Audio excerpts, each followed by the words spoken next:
everyone. I'm the upper school principal. It's an especially proud day for me. And I would like to thank our alumni faculty who are here. It makes us feel great to see you all here. Thank you for being here. If I could remind you all now to please turn off your cell phones, that would be great. We don't mind you snapping pictures, but we don't want them ringing and buzzing and things like that.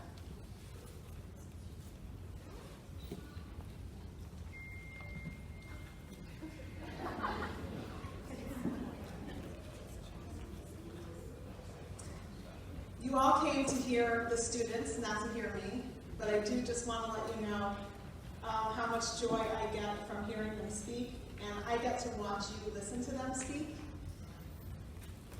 One of the things that CTA does very well is providing opportunities for our students to speak in front of people and to reflect on their lives. I know that they're much further ahead than I was at that age in their ability to think about themselves in the world and where they want to be. And we're just so proud of them, and we're proud of our format that we really get to showcase our students. But first, I would like to welcome our faculty.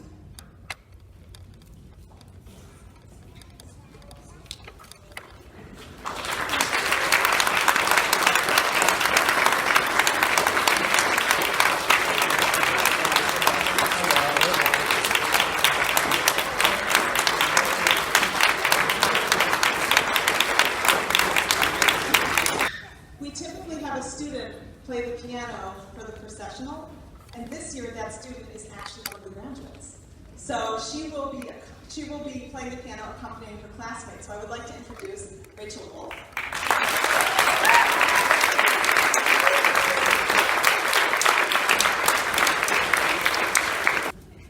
We welcome the class of 2018.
To lead us in the Star-Spangled Banner and Hatikva. And it's especially an honor, and I'm so glad he's here with Toby this evening, because of the Seagull's generosity, we were able to accept 2 boarders for the last several years from Cincinnati.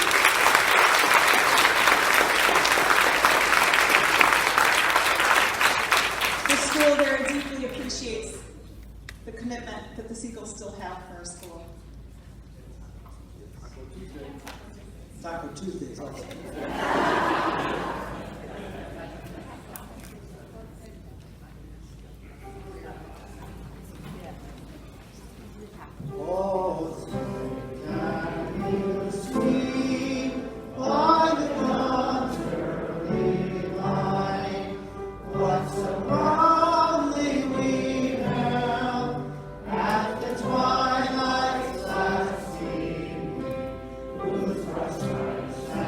Right.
call up Hadar Karavani and Hannah Adler to start us off with Tehillim.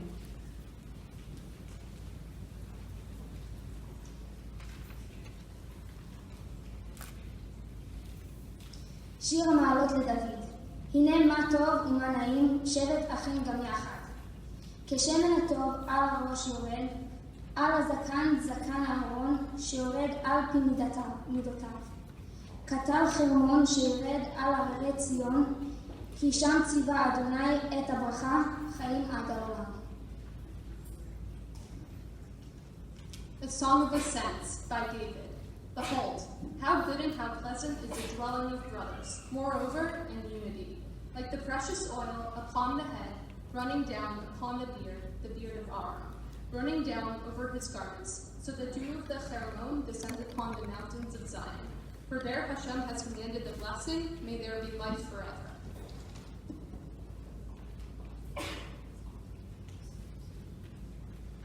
And I'd like to call up dedicated CTA parent of one of our graduates and president of the board, David Birdswine.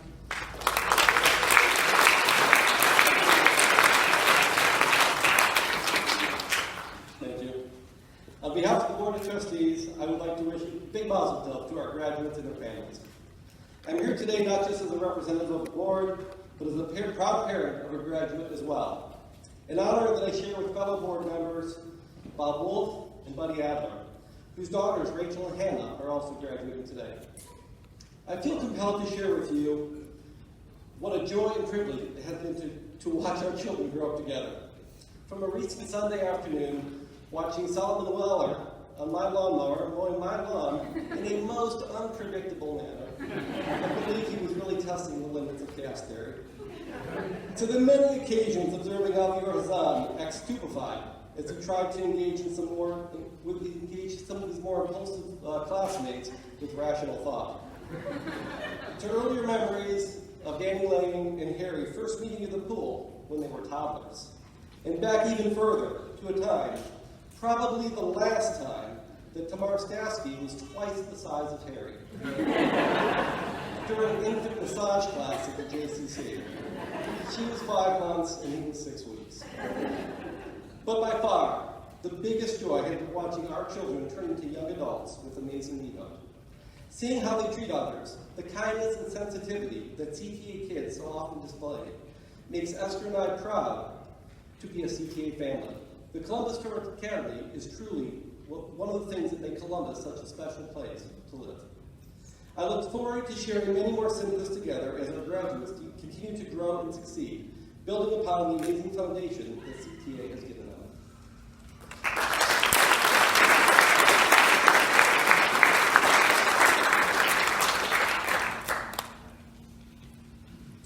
And now I present the class.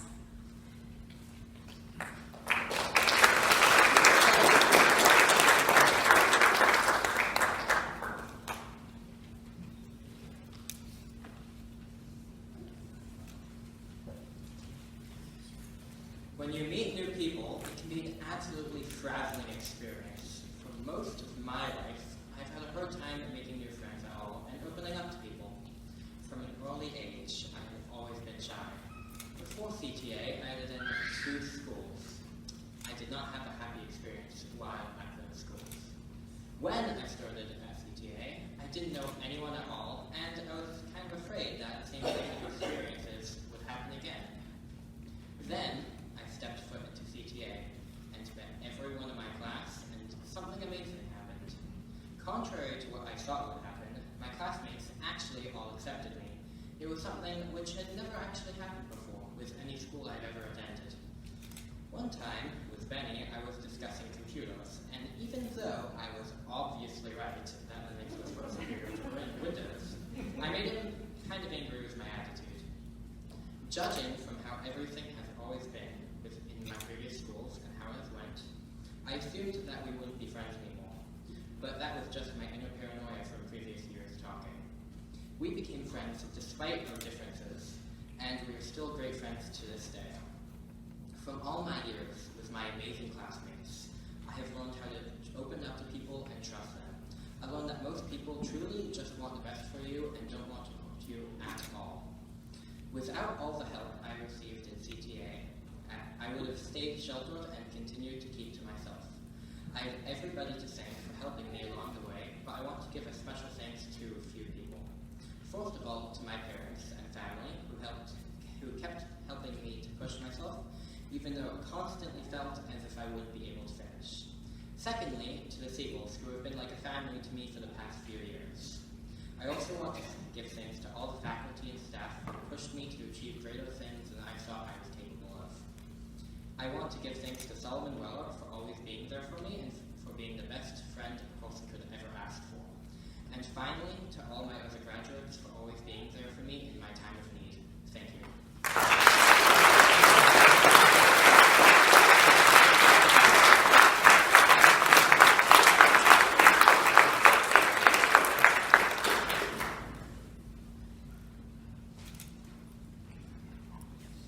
The average lifespan of a human being is 80 years. 1/3 of that is spent sleeping. That's about 25 years spent unconscious. That leaves us with 55 years. In those 55 years, 12 of those are spent at school, which is 20% of everyone's life. High school being 7%. I would say only 3% of my high school career really mattered. And those would be the 2 years that I spent at CTA.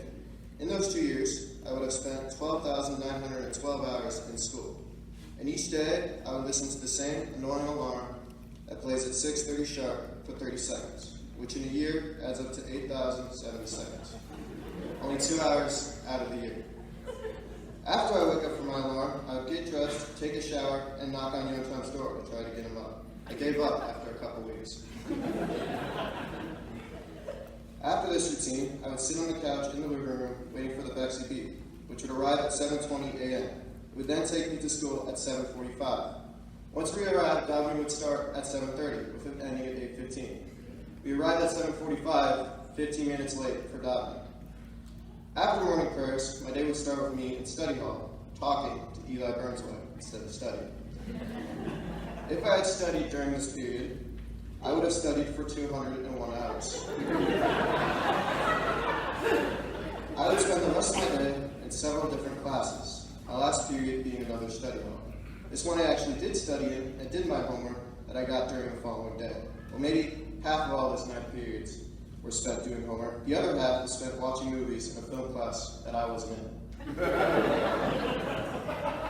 Once the day ended, I would get on the bus home at 7:07 p.m. After getting off, I would walk from the bus stop, usually arriving home at 4:40. Each day was about the same, with the same task. At first I hated it, then I began to appreciate it, and I loved it. I began to love even the worst parts, like getting up in the morning. I loved getting to see my friends every day. I loved getting up with a purpose of what I was going to do that day, knowing what I was going to do that day. What I'm saying is time is important, that the hours, the minutes, and the seconds can flow away like a stream, that even a short 2 years can be meaningful, that people go through life not thinking about one's lifetime.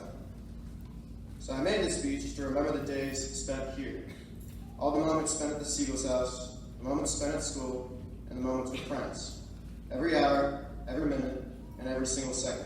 All 92,966,400. Thank you.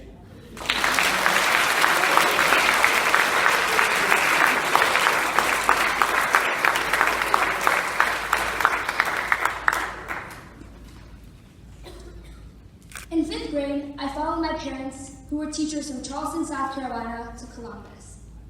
They had taken jobs at this Jewish day school, and meanwhile, I dreamed of being an architect, an interior designer, or a pediatrician.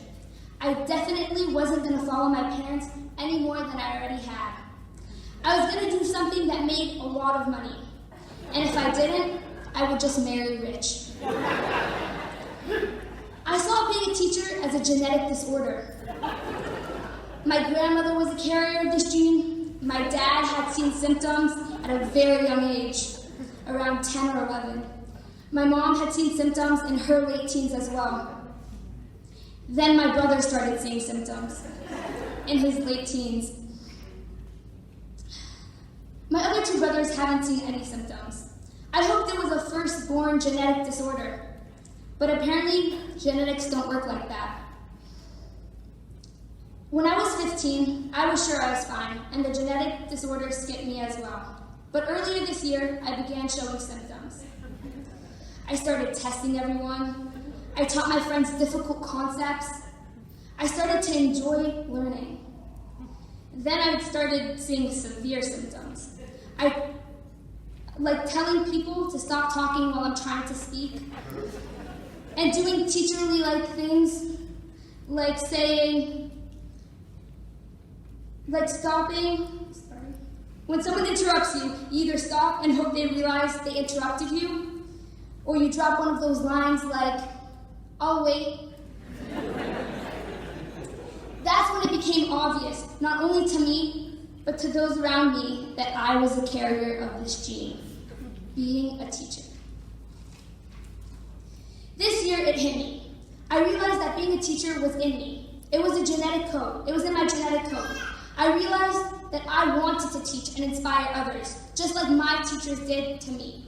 I realized that although teachers get paid less than garbage men, they are truly the richest people alive because they get to live with the real satisfaction and happiness.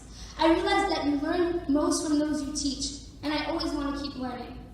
There are 2 lessons I learned from this genetic disorder.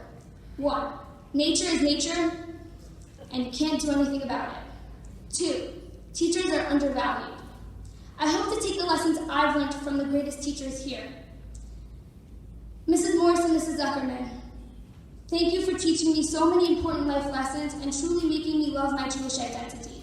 Rabbi Savage, for helping me to go to seminary next year where I can continue my Jewish growth. Mrs. Schramm, for always helping me, even if that meant skipping your lunch. Dr. Park, for teaching me that I could die from 1,000 different types of diseases.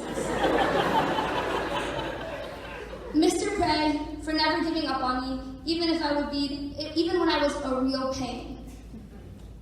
Morel Oded, for making me realize that there's a lot more to the Hebrew language that I do not know. Miss Van Gundy, for always believing in me. Most importantly, thank you to Hashem and those 2 teachers, Iman Abba, who made me follow you not only to CTA, but on an amazing journey to become a teacher.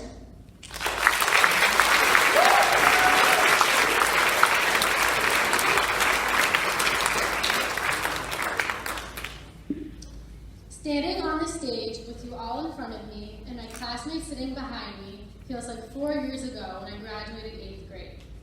Although this time there's a different energy in the room.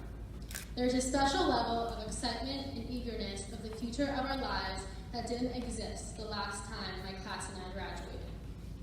I never thought this day would come. Whenever I would think about graduating high school, it was never an end in sight kind of thought. The thought of graduation was just an incentive to reassure me that there are other things in life beyond high school.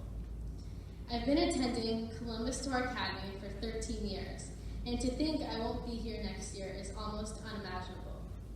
All of the years before 7th grade is a huge blur that is most likely blocked out of my brain for a good reason. I didn't fully become the person I am today until I hit high school. Senior year was the most eye-opening year for me. My teachers in Rebbeim brought me in and acted as my mentors, guiding me through my adolescent years. You would think after going to the same school all these years, you would know how your school operates. It seems as though my theory was wrong. There's always something new and exciting happening at CTA every day. Whether it's a special Rosh Chodesh breakfast, a lock in Shabbaton, or trips to Chicago, they always have something up their sleeve.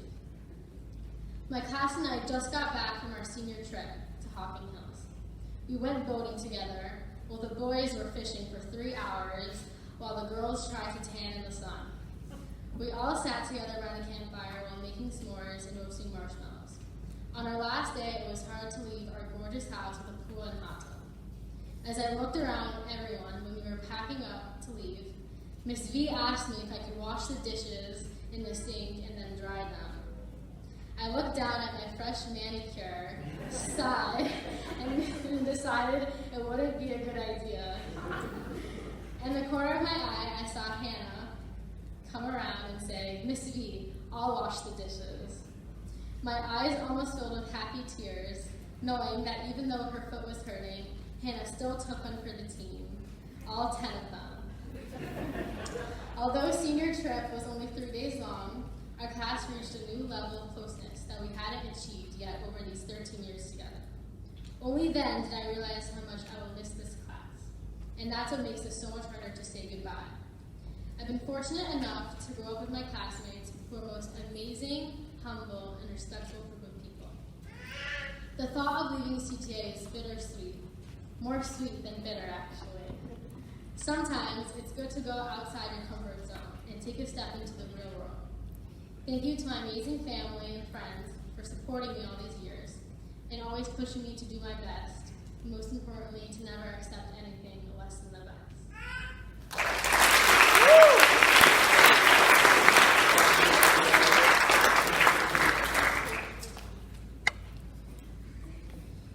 Almost 4 years ago, I was diagnosed with a debilitating disease. It's not very common, and to my knowledge, only one of my other classmates has it. Chronic procrastination.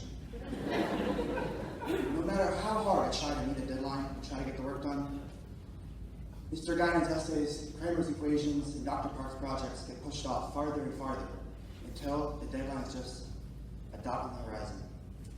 For example, here I am graduating, and yet I feel as though I have an essay or two that I haven't begun to write. This affliction has affected me since freshman year, and I still can't seem to shake it. And believe me, my teachers, parents, and classmates have tried. They tried punishments, they tried rewards. They tried yelling, they tried whispering. My case was pretty severe. Deadlines are something I've never been good at. I watch them as they come toward me, zoom past, and fade away behind me. But what is a deadline? Literally taken, it sounds like the death of a line. The end is something which is otherwise infinite. The truth is, everything is infinite until someone decides otherwise and creates a deadline. What CTA has taught me, however, is a vast multitude of skills, abilities, and habits. Whether it be Torah learning or AP calculus, CTA has taught me, with my ADHD blessed mind, to think more in the box. Cassie said it. The rabbis here have set me up with the tools to succeed in my future of Torah learning. The math teachers have helped me decide on the line of work I want to go into and to check out on my work. And the Hebrew teachers taught me that maybe it is worth it to know 2 languages. Mr. Bray, though I never actually got to sit through the full length of your class because you have to send me out so much, I learned that learning can be done through creativity. You're the best, T-Dog. I will definitely miss you. Mr. Kramer, you have taught me that mercy can be applied even in the cold, raw, inflexible reality of numbers. You have given me much mercy. Deadlines, not so much.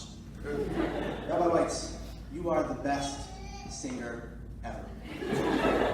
Rabbi Dradoff, you have taught me such valuable skills in consistency, seriousness, and in regard to the significance of Torah in our lives. Your class has truly changed me, so as you say to us at the end of each class, love, take a hike. Even though schoolwork and the world really runs on deadlines, even the speech was somewhat inspired by one, today is not the death of the line. The line goes on, and that line is the path that I have chosen, which is different from all the other lines of my fellow graduates and of everyone in this room. Deadlines missed or deadlines made. Ultimately, we follow our own lives to become the masters of the subject that is our lives. As I go on to next year, to maybe miss a deadline or two, I hope that we can stick with the deadlines that matter, our personal deadlines, and to stay true to our own lives.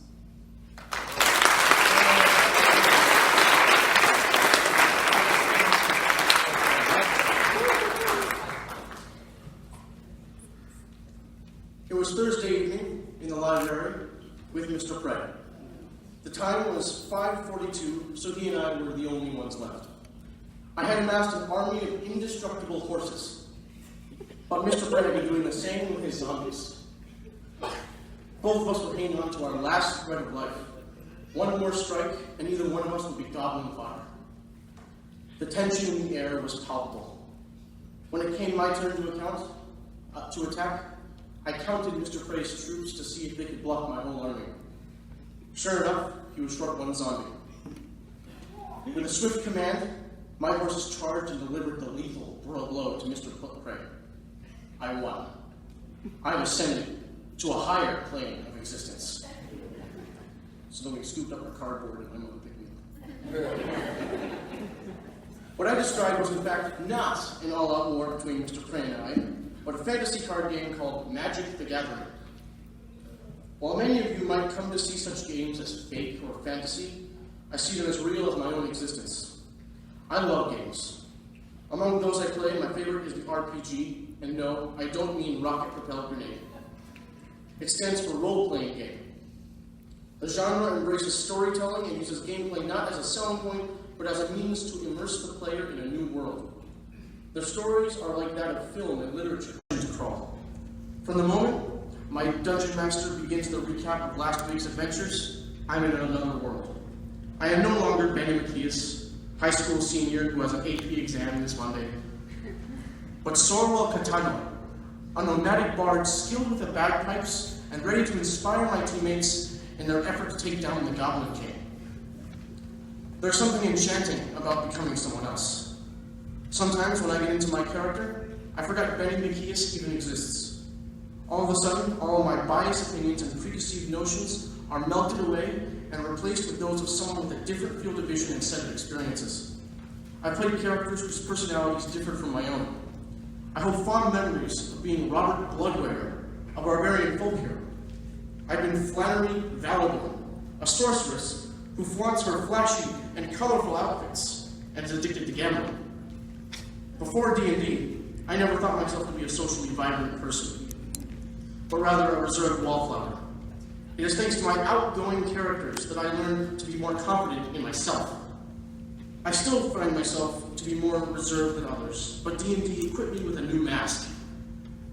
Being someone else, I was able to learn about aspects of myself that I never knew I had. But the lessons of fantasy extend further. I have also begun to understand the views of others with which I disagreed. It is a strange feeling to play a character whose values you hate. Donald Dink is a high elf wizard, monk, and fighter. He is a womanizing, self-absorbed, and pretentious guy.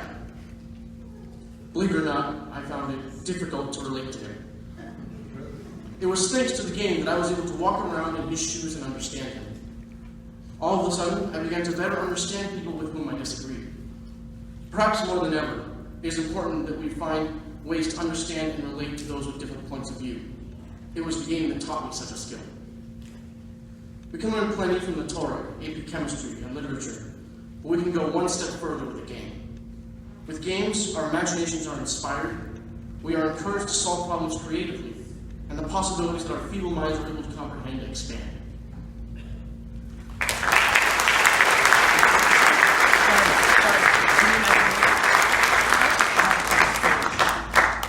On the first day of school, in this very room, Mrs. Dunman addressed the seniors, telling us that although it felt unlikely, one day we would miss this place.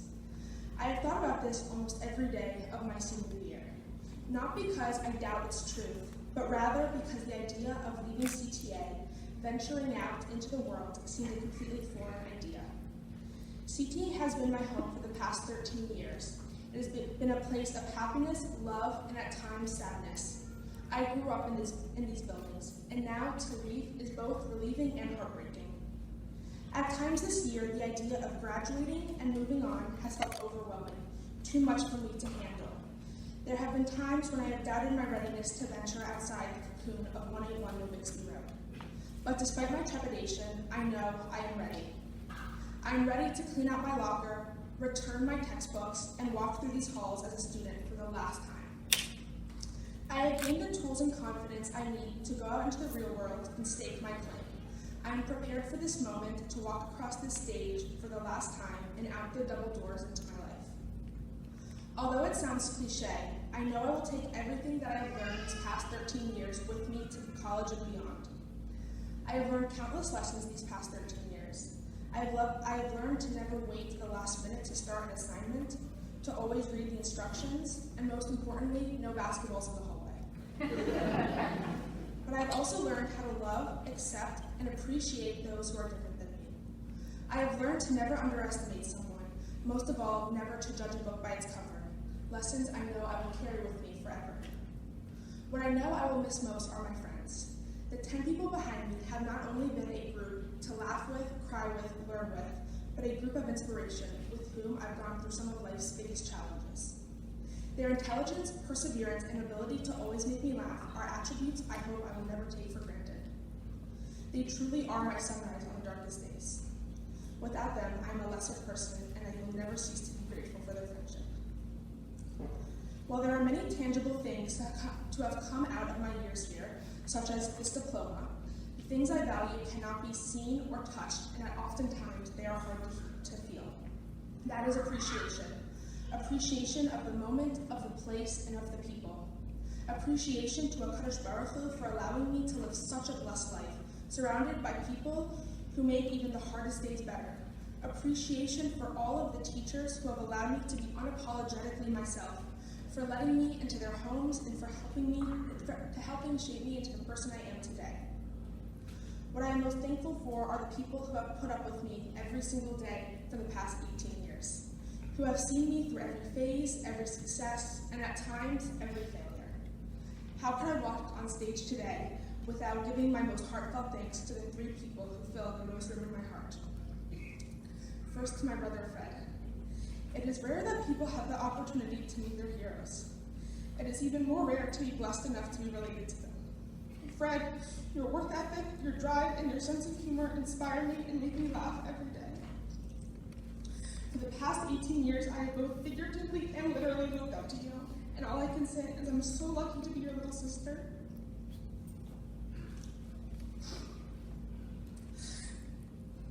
Lastly, to my parents. Mom and Dad, the two of you have been, are, and always will be the largest forces of love in my life. My appreciation and gratitude to you is too immense for me to capture in this one small speech. This world is not big enough for all the love I have for my two best friends. My dedication to you, to both of you, reaches past this world and into the next. I hope that no matter the physical distance between us, you always know that you have given me a foundation of love, happiness, and strength to build my life on. You are beacons of light in my life, without which I could not go on. I promise to take your lessons with me each and every day. Whether here or in the next life, I promise to try my hardest to make you proud, to grow into the person you always told me I could be. Your greatest gifts to me are not tangible, yet they are incredibly real. The strength, love, and courage. Thank you for picking me up every time I've fallen. Thank you for being my best friends. I love you.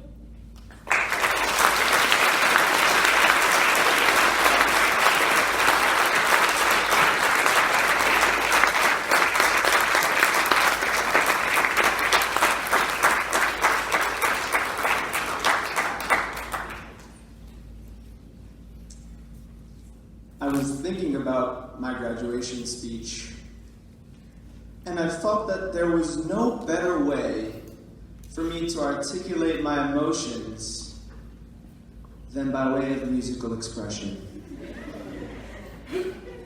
I'm gonna need everybody's help. Nine, nine, nine, nine, nine, nine, nine, nine.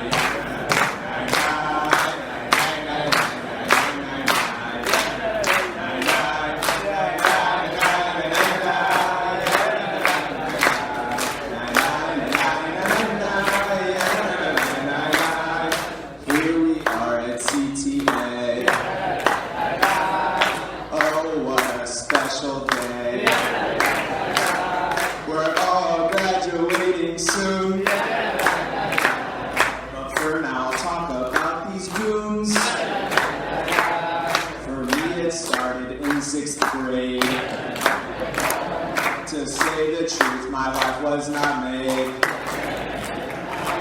but after quite some time, I began getting along just fine. Among us is an interesting crew, and a love for them I have grown to. Each one deserves a song of their own. So to my roast you are all prone. To the boys in my class, I'm surprised that we all passed. You were there for me 100% of the time. From Cincinnati invading us. Shrieky and Solomon always missing the bus. Benny, please major in philosophy. Somehow you have more thoughts running up there than Harry.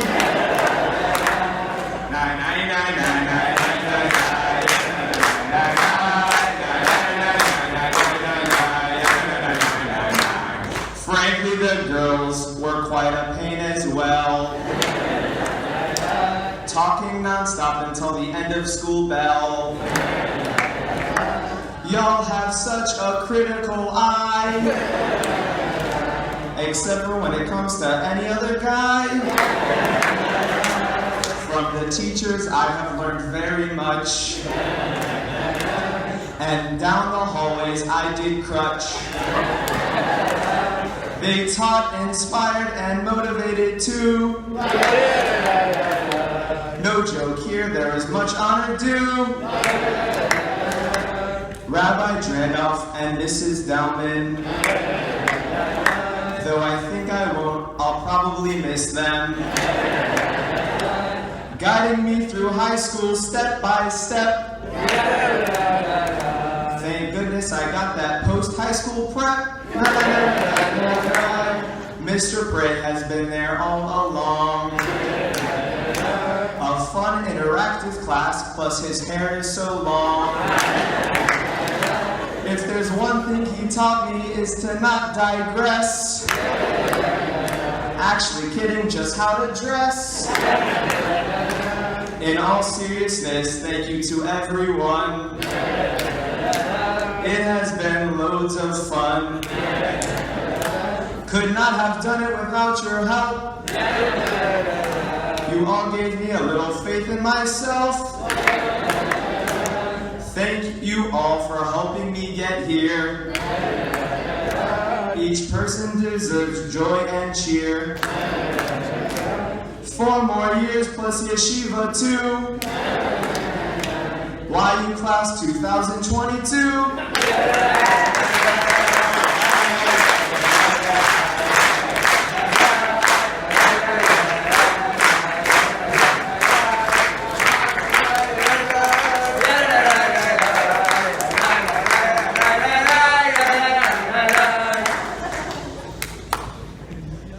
If you had told me, after my family moved away from Columbus in 2008, that I would be returning to graduate on this same stage that I walked across for kindergarten graduation, receiving my diploma from Rabbi Elbaz in 2006, it would be impossible to leave. When I left for Missouri, CTA became a distant memory. I never imagined I would be back, especially not to graduate alongside some of the members of the kindergarten class. But returning, as Hashem would have it, provided me with a new perspective. At the end of my junior year, alongside some of the members of the kindergarten class, but returning, as Hashem would have it, provided me with a new perspective. At the end of my junior year, my family faced the tragedy of my grandfather passing. On the last day of Shiva, while my mom was taking her symbolic walk around the block, my father got a phone call right as he was finishing praying. It was a phone call from the recruiter at Nationwide Insurance. There was an opening for him, back in Columbus. This was not a coincidence. It was clearly the hand of God. Still, returning was not going to be easy. What had changed the years since I left my previous classmates? And oh God, that uniform. When I walked into school that fateful Tuesday morning, I was literally shaking. I wasn't in Kansas anymore, or Missouri for that matter. Walking into those classes Tuesday morning was nerve-wracking. But the kindness and support of everyone in the school helped me not just survive, but thrive. Whether it was walking into Rabbi Savage's class on the first day, having never opened a Gemara, to where I am now, as one of the students that the younger classmates asked for advice, or if it is Mr. Gani, who has not just been a teacher to me, but a mentor, or if it is in Mr. Pray's class, with his innovative teaching methods, no matter how far he deviates from a textbook, or if it was Mrs. Morris's class, which helped me recognize one of my biggest goals in life, to pursue a career in Jewish education, or just having someone like Mrs. Delman to talk to no matter what the situation is, always there with a cup of tea. The first day I walked into the school feeling like a stranger. Now when I press that buzzer in the morning, it feels like home. In my short time here, I have gained so many important lessons, not just from the teachers, but from the fellow students as well. It is because of this that I'm going to be spending my next year studying at MMY. Before coming here, I would have never seen myself at such a program. This school and this community have become a home for me in a way that I could have never imagined. Rabbi Lord Jonathan Sachs, in his comments about community, says, "Community is the human expression of divine love. It is where I am valued simply for who I am, how I live, and what I give to others. This community has been a true expression of Hashem's love, and in my short time, I've seen the value in all of you. These values imparted to me have been woven into the story of my life. Many times in life, we would like to think that we are the ones running the show, that we are in charge. I know now, though, that this is not true. It has been a profound experience to recognize the role of Hashem in the situation that played out in terms of my family moving back here. In the process of cleaning my room to move, my mom found my hat from kindergarten on the first day that my dad's wearing right now. I know that this is yet another example of God's influence in my life. This was not merely coincidence. Neither was the fact that we moved across the street from our old family friends, the Nudises. There are so many individual bricks in the yellow brick road of my life, and I'm just now beginning to see the path ahead. When I left this place, it was bittersweet.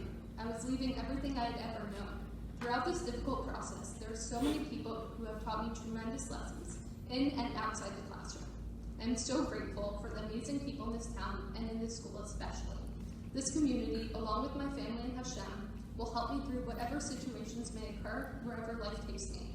I know I have a home in CTA. To me, there's no place like CTA.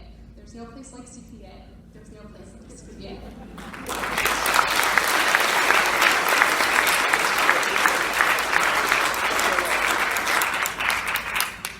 Good afternoon, Rabbi Janoff, Mrs. Dahlman, CTA faculty and staff, parents and family members of my fellow graduates of 2018.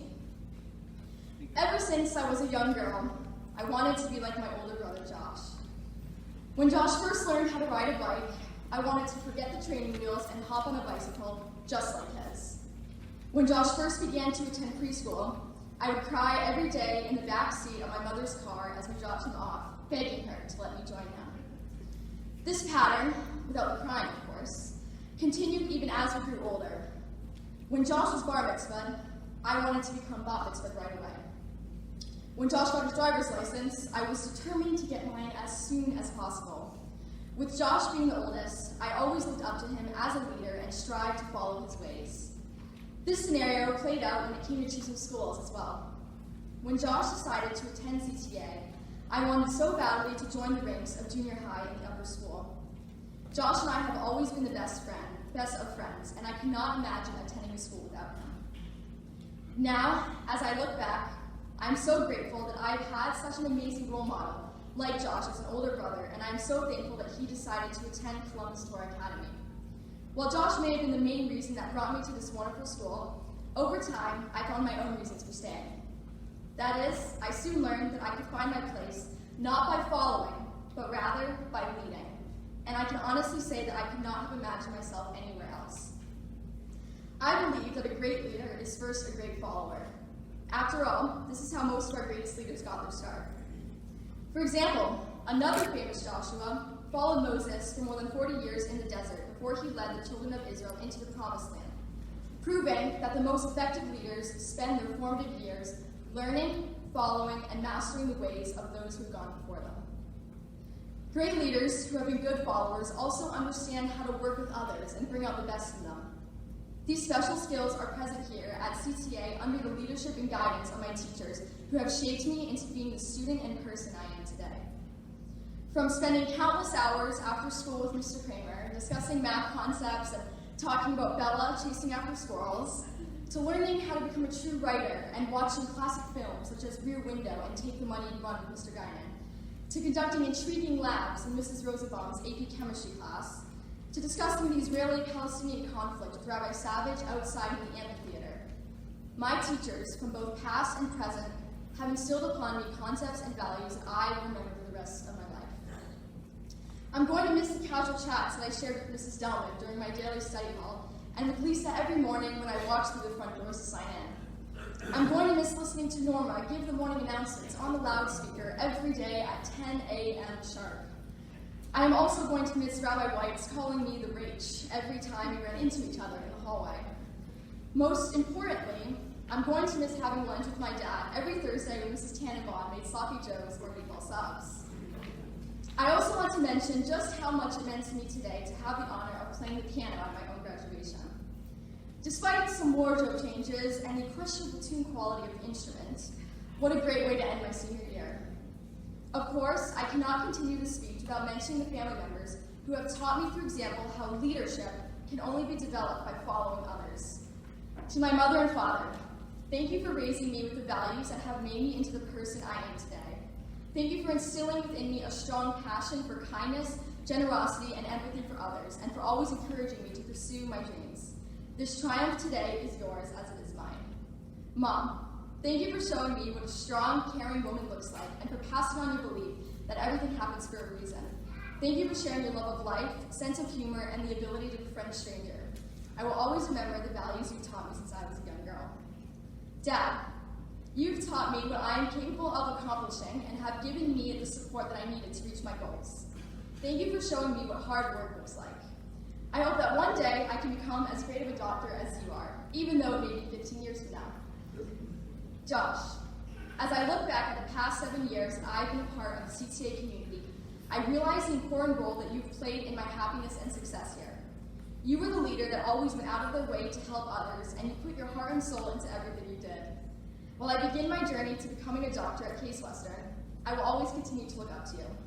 Not only are you my best friend, you truly are an inspiration. Finally, to my grandparents, Evie and Jerome, who came today all the way from London, Ontario, and my Aunt Colette and Uncle Rob, who have never missed an important milestone in my life. Thank you for your love and support. It has been a pleasure following and learning from each of you. The ability to lead does not come from popularity. It comes from a commitment, hard work, and the power to bring people together, not divide them. As I embark on this next phase in my life as a pre-med student at Case Western Reserve University, I am once again prepared to follow and learn, for it is today's followers who are tomorrow's leaders. And so, my fellow graduates, remember to be a proud follower. Live, make mistakes, experience wonderful memories, and never second guess who you are. Thank you.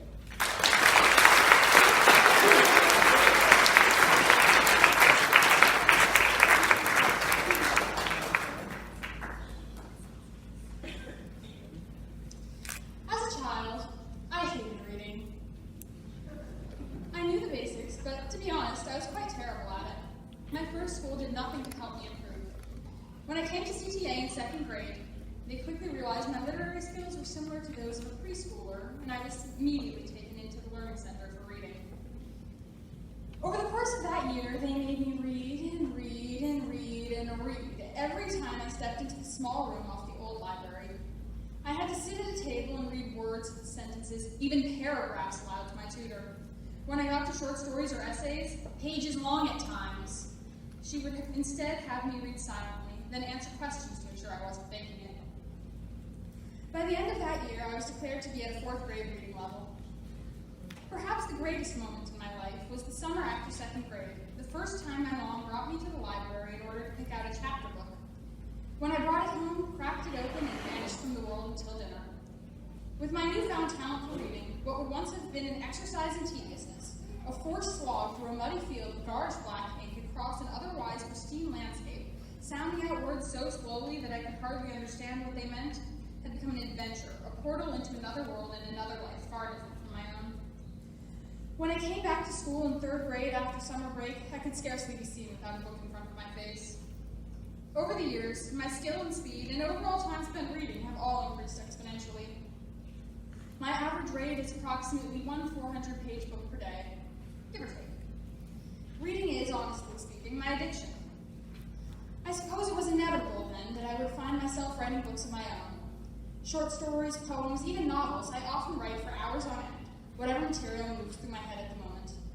And like any other writer, I have experienced the ultimate enemy, writer's block. That moment when your hands freeze up on the keyboard and the consistent flow of information to your fingers cuts off. Within the terrible disease known as writer's block can be found a microcosm of our entire lives.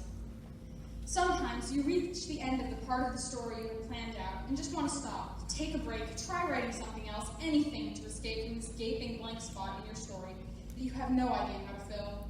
You don't know where to go or how to start this new chapter of your autobiography. In the end, all there is to do when you run out of writing material is keep writing. Life, like writing, is a creative process. Because even though not everyone chooses to write it down, we all have an autobiography. You can't just stand still and let the story write itself. That's how you end up having nothing worth publishing. Now, like any good book, the time has come for this first volume of my autobiography to end. But before another book can start, we must cover one of the most important parts of a book, the acknowledgments.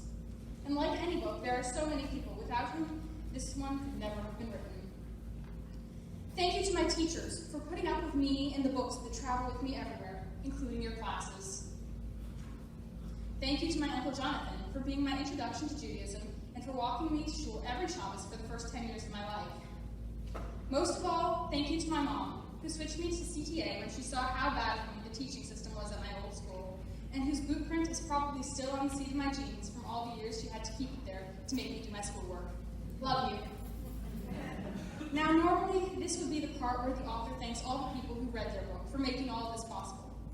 Since this story isn't on paper, and different people have only read certain paragraphs of certain chapters, and without the first-person internal monologue at that, I'd prefer to thank all of the other characters who have participated in this story. My classmates, my acquaintances, everyone in this building and beyond who have played some part in this story. Thus I arrive at those two words, the most powerful words in any tale, the end. And now, it's time for the sequel.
our induction into the Cum Laude Society, I call on Mr. Steve Guinan and Miss Amy Nyland.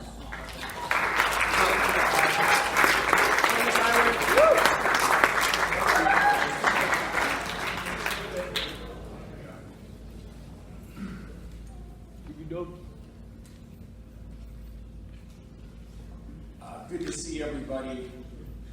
Thank you, graduates. That was really amazing. Don't forget, on Tuesday is another event in which our esteemed students speak in a very formal way. Freshman speech, that's Tuesday. That's right, you guys are next. Next Tuesday, of course, the award ceremony is Wednesday as well, so come on out for those. Anyway, as the president of the CTA chapter of the Cum Laude Society, I am proud to stand here tonight to induct from the class of 2018 the 10th group of members from the Columbus Door Academy chapter of the Cum Laude Society. It was at the school's 50th scholarship dinner 10 years ago that we announced CTA's acceptance into the distinguished list of 382 chapters worldwide, following a rigorous process evaluating achievements of our program, our faculty, and staff. Founded in 1906 to recognize academic achievement in secondary schools, the Cum Laude Society seeks to promote learning and sound scholarship. The distinguished record you have made at CTA has won you membership in the Cum Laude Society. The Society is a fellowship of scholars whose purpose is to recognize excellence in academic work. As you pursue your education, it is our hope that you will accept the honor of membership in the Society as a responsibility to make a contribution to the ongoing search for greater understanding of humanity and society. The motto of the Society is excellence, justice, honor. Excellence is referred to in the moral sense and is not limited to the ideal of superiority in scholarship, nor does it involve the endeavor of competing primarily for academic goals. Justice is meant to include the concept of what is suitable and appropriate. Honor includes the concept of dignity and truth. Before we announce this year's designees, the CTA chapter of the Cum Laude Society would like to recognize the following CTA alumni: Leah Epstein, Jacob Portman, Mimi Wilhelm, Tahila Langer, Emily Sobel, Hannah Schramm, Aaron Portman, Tal Benatar, Sam Rosenstein, Josh Blau, Emily Chase, Noah Portman, Keenan Sobel, Aaron Polster, Ellie Chase, David Polster, Becky Portman, and Ricky Shankar, Dasha Cooperberg, Julie Chase, and Molly Cohen. I've seen some of you here tonight, and if anybody who I haven't seen, please stand up and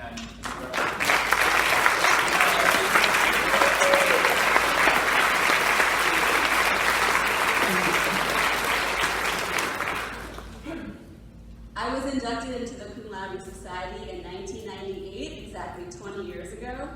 This year we are proud to induct Mira Cassell and Danny Lane.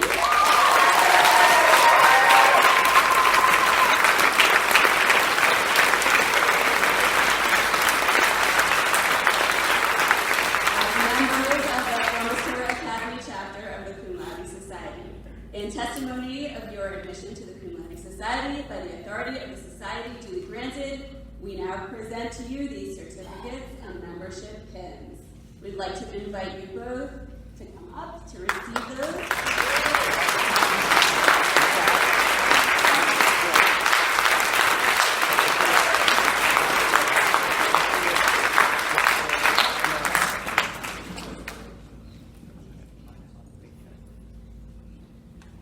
We'd also like to invite up both of your mothers to the bima as well to share in the honor.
speak, and the best part is the audience doesn't really have a choice. There's one exception to the rule, which is I always find that graduation, high school graduation, is a really intimidating time to speak, and I tend to have a lot of anxiety. This year, as every year, our students were filled with brilliance, their depth, their spirituality, their connection to God, their conviction was absolutely incredible. I think, first of all, it speaks to the amazing parents that they have. And I'd like to take a moment to thank you, the parents, for partnering with us, CTA, and allowing us to educate them.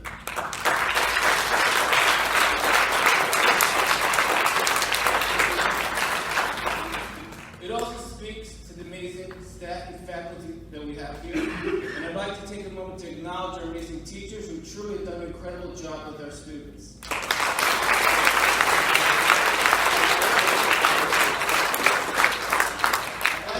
Special shout out to Patty Sack and Marsha Hurst who are here.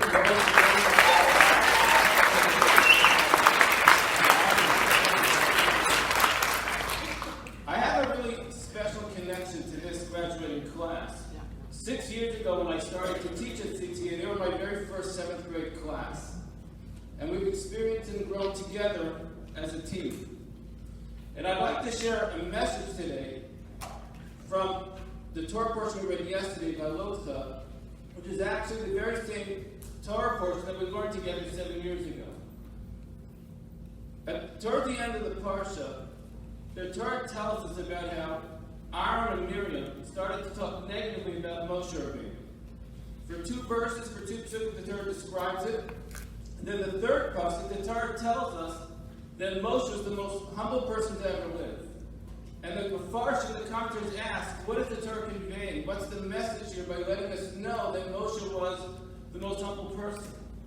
The Sifri brings a commentary that says that when Aaron and Miriam talked disparagingly about Moshe, they didn't just talk between themselves, they actually approached Moshe to convey their concern and their negative feedback.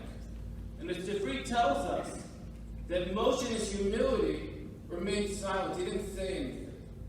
And I saw an important commentary that points out that if you look at Moshe's track record, if you look at his resume, you look at his career, he had no problem standing up to Paro, one of the strongest leaders of the time. He had no problem giving feedback to the entire Jewish people when necessary. Moshe was not intimidated. He had no problem articulating when necessary. But when it came to his own self-defense, when it came to his own cover, that's when humility kicked in. And it's a powerful lesson, it's an important lesson. In terms of what motivates us, in terms of what inspires us, our convictions have to be not from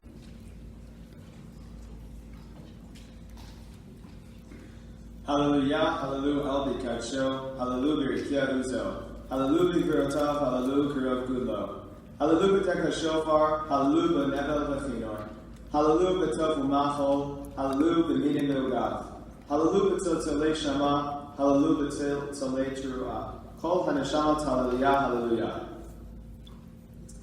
Hallelujah. Praise God in his holy place. Praise him in the firmament of his might. Praise him with his mighty deeds. Praise him as befits his superb greatness. Praise him with a shofar blast. Praise him with psaltery and lyre. Praise him with timbrels and dance. Praise him with stringed instruments and flute. Praise him with resounding cymbals. Praise him with resonant cymbals. Let every soul praise God. Hallelujah.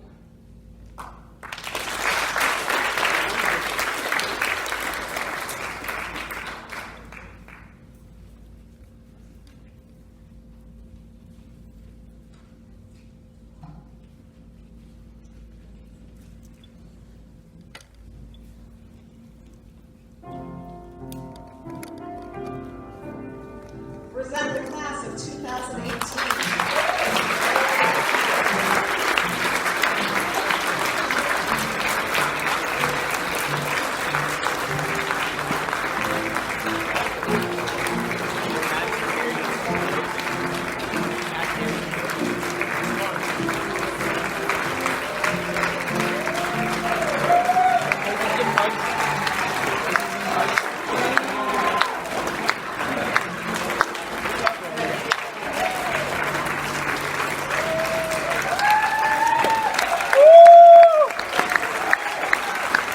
dog. Don't you dare leave me hanging. Don't you dare.